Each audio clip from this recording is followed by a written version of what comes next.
तीसरा दिन, इन वादियों की हमारी पहली सुबह। यहां से हमें निकलना था हमता डैम, जहां से हमारा ट्रैक शुरू होना था।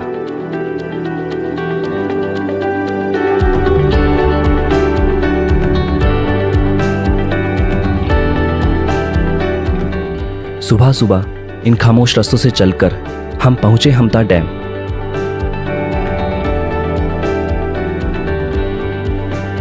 यहां कहीं कोई इन सर्द हवाओं में चाय की चुस्कियों का मजा ले रहा था, तो कोई अपनी जरूरत का सामान कार से उतरवा रहा था।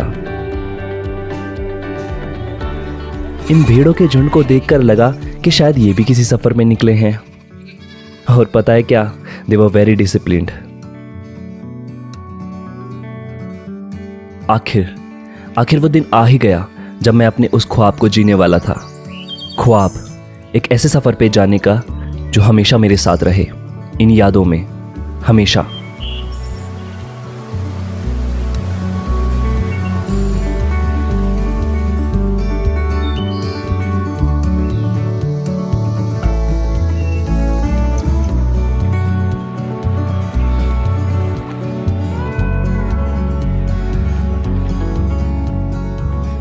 इस सफर में कुछ नए रिश्तों का भी जुड़ना हुआ। लियो, इनसे मिलिए। ये जनाब भी हमारे सफर का एक हिस्सा बन चुके थे। यहाँ एक अलग सी महक थी हवा में, एक खुशबू जिसका एक अलग ही नशा था। पेड़ों के बीच से बिखरती ये मीठी सी धूप, चिड़ियों का चहकना, मानो के सब दिल को छू रहा था। पता ही नहीं चल रहा था कि समय कैसे बीत रहा था।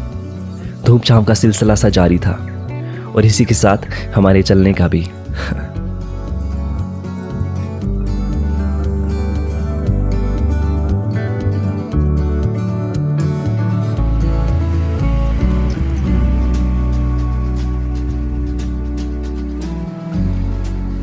काफी दूर चलने के बाद इस जगह पर थोड़ा आराम फरमाने को मिला। थोड़ा बहुत खाया पिया, फिर क्या, सामान उठाया और निकल पड़े।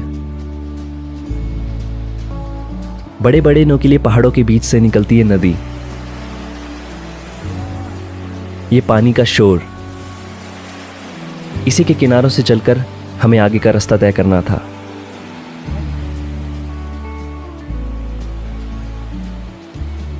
घने जंगलों से निकलकर अब पत्थरों से भरे हुए इन खुले रास्तों पे चलना था।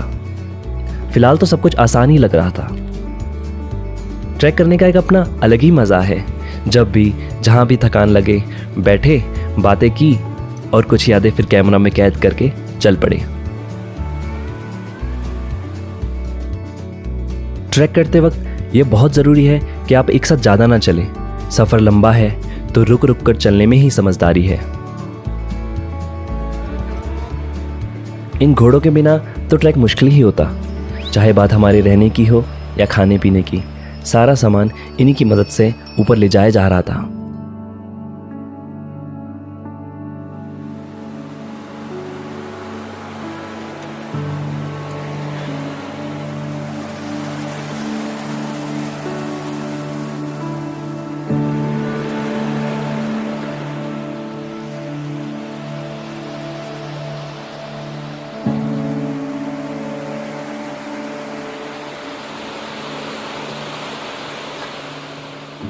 धीरे धीरे मौसम अब बदलने लग गया था। कभी ना खत्म होने वाले ये ऊंचे नीचे पहाड़ों के रास्ते। थकान तो होना लाजमी था, पर सभी एक दूसरे को हाथ देते आगे बढ़ रहे थे।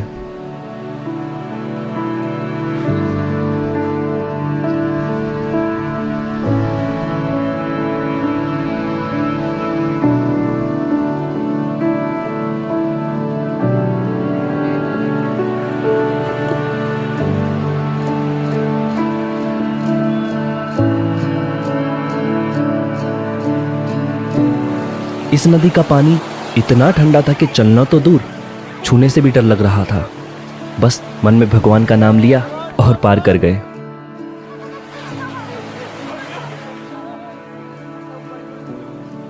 यहां पहुंचकर एक सुकून का पल मिला, एक अलग एहसास, एक खुशी जो शायद मैं लफ्जों में बयान नहीं कर सकता। चारों तरफ नजर दौड़ाकर भी इसकी खूबसूरती को समेट नहीं पा रहा था मैं।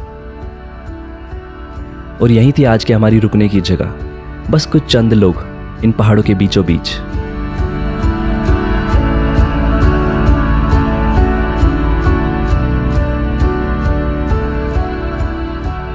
थोड़ी देर आराम करने के बाद सभी लोग साथ में बैठ गए।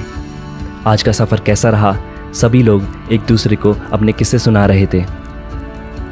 आगे का सफ़र और भी मुश्किल होगा और ऊंचे पहाड़ों पर चल के जाना होगा।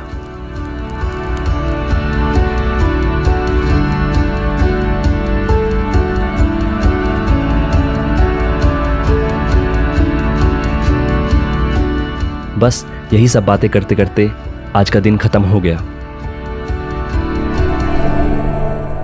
अब बस कल का इंतज़ार था।